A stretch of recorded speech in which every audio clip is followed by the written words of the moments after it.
Bismillahirrahmanirrahim. J'espère que tout le monde va bien et en bonne santé. Puisque les cours sont à l'arrêt, donc on a pensé à faire une série de vidéos pour continuer à travailler en attendant, Inch'Allah, de reprendre les enseignements normalement le plus tôt possible. Donc comment ils vont s'organiser à les vidéos?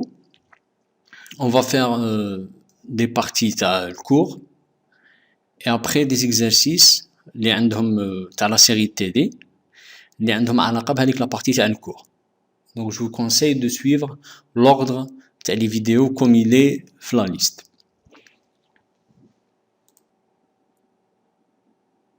Dans cette première vidéo, donc puisque le chapitre des espaces vectoriels qu'on a déjà bien fait le cours, donc dans la vidéo là, on va juste faire un rappel de cours, donc les définitions les plus importantes, avant de commencer le premier exercice de la série de TD.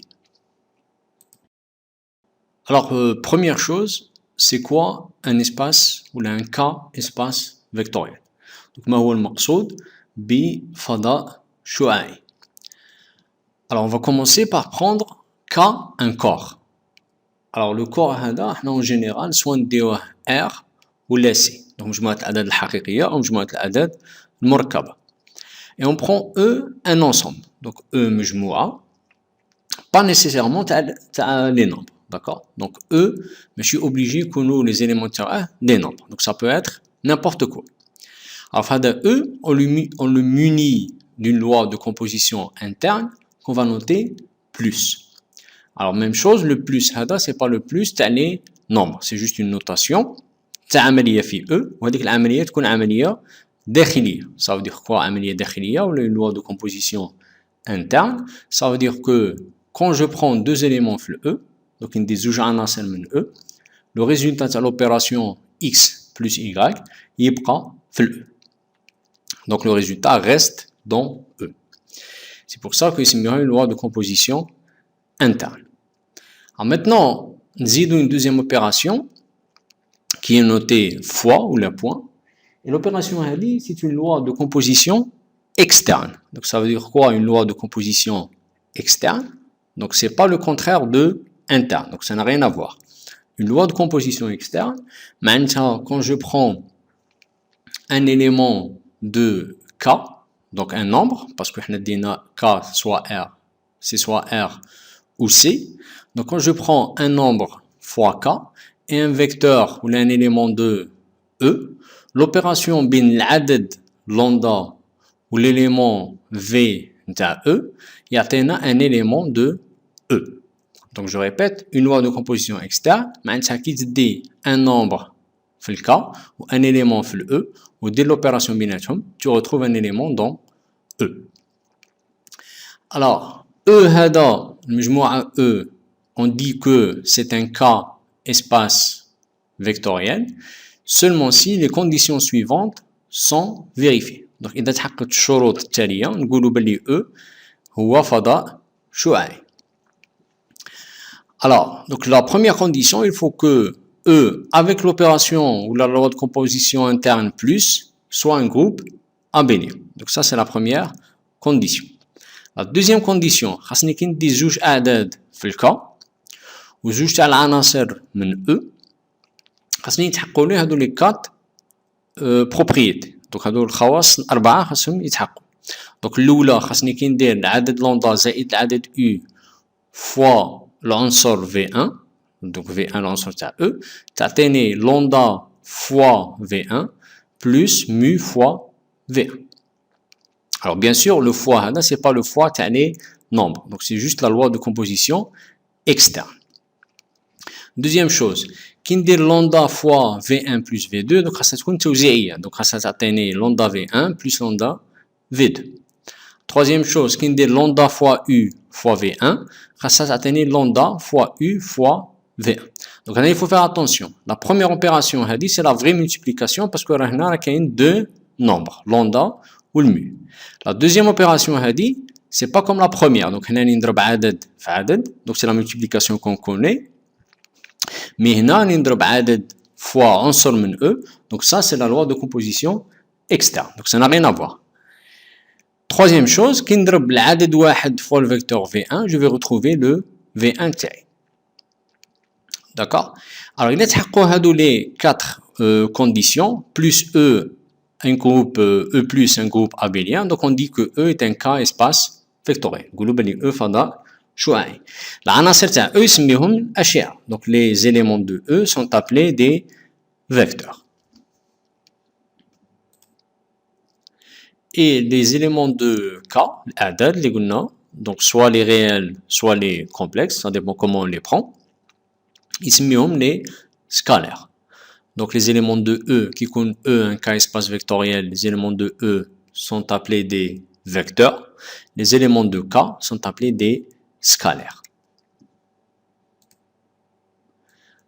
Maintenant, comme exemple de K espace vectoriel, on va prendre les exemples les plus connus. Donc, les نخدموا بهم بزاف dans la suite de ce cours.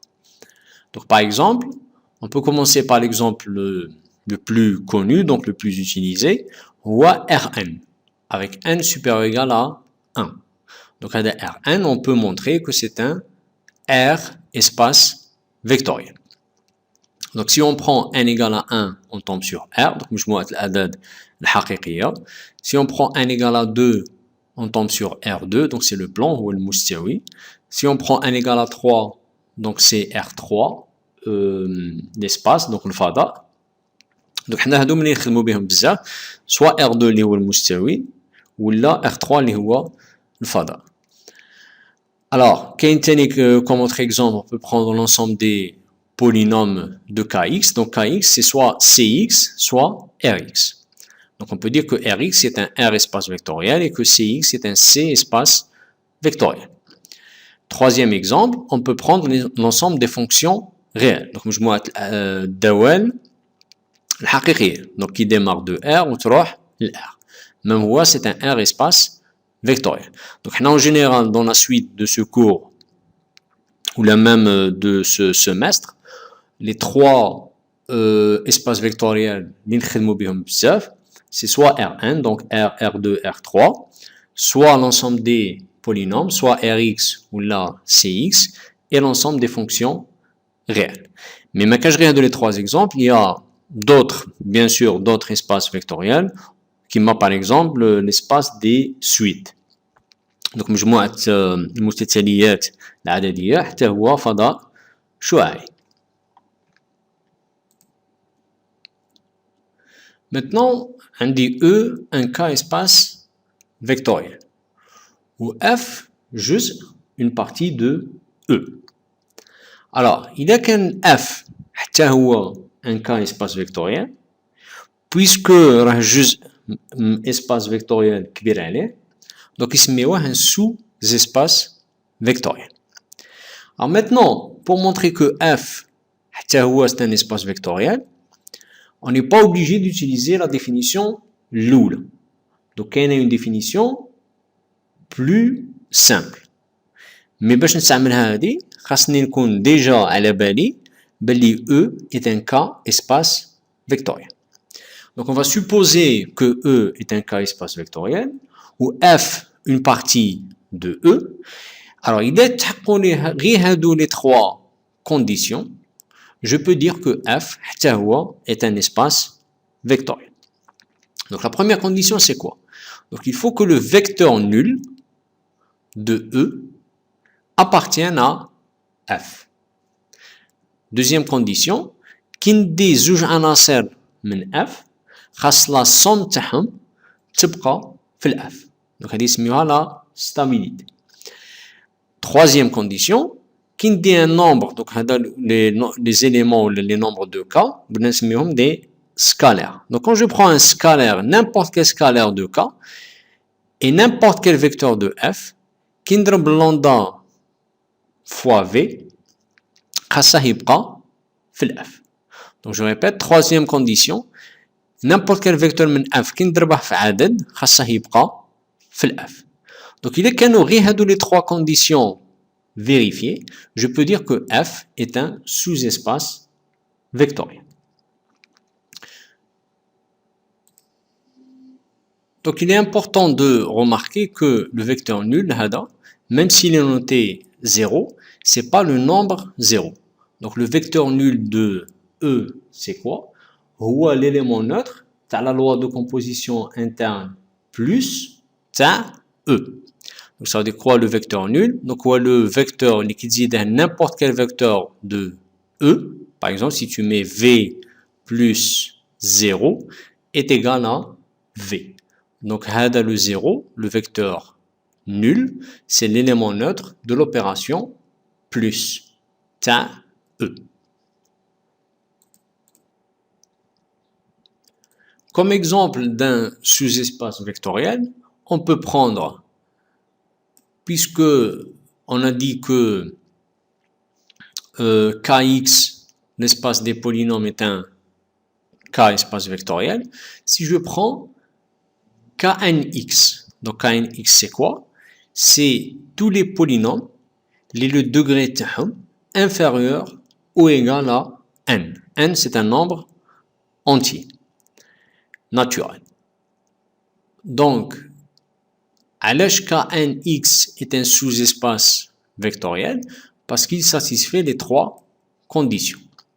Donc, je connais le vecteur nul dans l'ensemble des polynômes, c'est le polynôme nul. Donc, il est noté O avec OX égale à 0.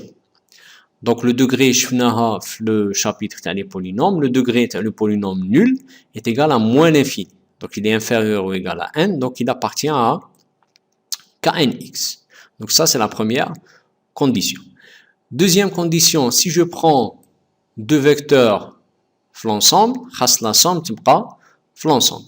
Donc si je prends deux polynômes de degré inférieur ou égal à n, la somme تاعهم حتى هي elle va être inférieure ou égale à n. Troisième condition, خاصني كي ندي un vecteur من f ونضربه في عدد خاصه يبقى في f. Donc si je prends un polynôme de Knx, donc degré inférieur ou égal à n, et que je le multiplie par un nombre, le degré du polynôme ne change pas. Donc il sera inférieur ou égal à n, et c'est pour ça que Knx est un sous-espace vectoriel. Deuxième exemple, si on prend donc l'ensemble des fonctions continues, on va noter C0. Alors la benna l'ensemble des fonctions réelles est un R espace vectoriel. Maintenant, pourquoi l'ensemble des fonctions continues? C'est un sous-espace vectoriel. Donc, première condition, il faut que le vecteur nul appartienne à C0. Donc, le vecteur nul dans le cas des fonctions réelles, c'est la fonction nulle. Donc, c'est la fonction O qui démarre de R et qui, à chaque x, l'image il y a OX égale à 0. Donc il y a l'élément neutre par rapport à plus dans l'ensemble des fonctions. Donc elle appartient à C0 parce que c'est une fonction continue. Donc O de x égale à 0, quel que soit x dans R, elle est continue. Donc elle appartient à C0. Maintenant, on sait que la somme de deux fonctions continues est une fonction continue. Donc on dit par exemple f ou g appartient à C0, donc raham continue. F plus g appartient à C0 parce qu'elle est continue. Troisième chose, si je prends une fonction f appartient à C0, donc f elle est continue, lambda, même le lambda f est continu et donc lambda f appartient à C0. Et donc les trois conditions sont vérifiées. Donc, et donc C0 est un sous-espace vectoriel dans l'ensemble des fonctions. Le troisième exemple qu'on va prendre, c'est A. Donc maintenant, je travaille dans R2, donc dans le plan. Donc, donc A, elle représente quoi? Donc c'est les xy de R2, tels que x plus y égale à 0. Donc هذه اللي راكم عاقلين عليها هي معادلة المنصف الثاني. Donc c'est l'équation d'une droite qui passe par l'origine. Donc on نرسمها géométriquement, qu'est-ce que je vais trouver? Donc il y a هذه la droite. Donc هذه il y a le A. Alors maintenant qu'est-ce que je remarque? Je remarque que la droite هذه elle passe par l'origine. Donc تمر على المبدأ 0 0. Donc هذا المبدأ 0 0. Je vois باللي راه ينتمي للمستقيم A. Donc la première condition, الشرط الأول est vérifié. Maintenant, je vois toujours في dessin que si je prends deux vecteurs, par exemple V هذا et un autre vecteur W في A, la somme تاعهم elle va rester في المستقيم A. Donc la deuxième condition est vérifiée. La troisième condition, qu'on a le vecteur V n'importe quel nombre lambda. Donc si le lambda positif, il va rester, donc il va avoir le même sens, il va rester dans A. Si le lambda est négatif, il va changer de sens, donc il بدل الاتجاه, mais il prend دائما في المستقيم A.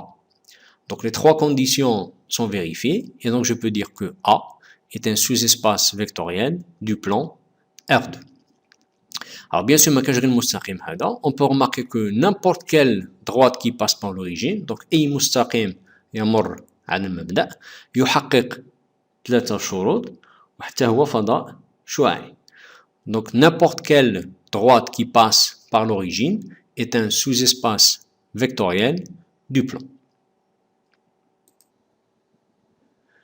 Dernier exemple, on va prendre donc un exemple l'espace des polynômes, un exemple l'espace des fonctions, un exemple dans R2, maintenant un exemple dans R3. Donc في الفضاء احنا قلنا باللي Rn en général est un espace vectoriel. Alors dans R3, je vais prendre B, on met les x, y, z de R3, telle que la somme x plus y plus z égale à 0. Donc نراكم عاقلين هذه في الهندسة الفضائية donc معادلة مستوي في الفضاء. Donc c'est l'équation d'un plan dans l'espace. Alors هذا le plan, c'est pas n'importe quel plan, c'est un plan qui passe par l'origine. Donc هذا مستوي يمر على المبدأ 0 0 0. Alors كيفاش عرفنا بلي يمر على المبدأ؟ donc كون نعوض الإكس بالصفر والإيكغيك بالصفر والزد بالصفر donc تجيني 0 plus 0 plus 0 égale à 0. Donc المعادلة محققة. Donc c'est pour ça que le plan هذا il passe par l'origine. Donc on peut voir que le plan est un sous-espace vectoriel. Donc علاش؟ Parce que le vecteur nul 0 0 0 appartient à B. Deuxième condition, donc على بالنا بهذه géométriquement كي ندي deux vecteurs dans un plan, donc كي ندي زوج أشعة في مستوي, la somme محصلة تاعهم تبقى في المستوي. Donc quand je prends deux vecteurs dans le plan, la somme reste dans le plan. Troisième condition, كي ندي un vecteur في B ونضربه في عدد lambda fois V يبقى في المستوي. Donc quand je prends un vecteur dans le plan et que je le multiplie par un nombre, le lambda V reste dans le plan. Alors كما درنا في R2, donc on peut généraliser هذا le résultat. Donc n'importe quel plan qui passe par l'origine dans R3 est un sous-espace vectoriel.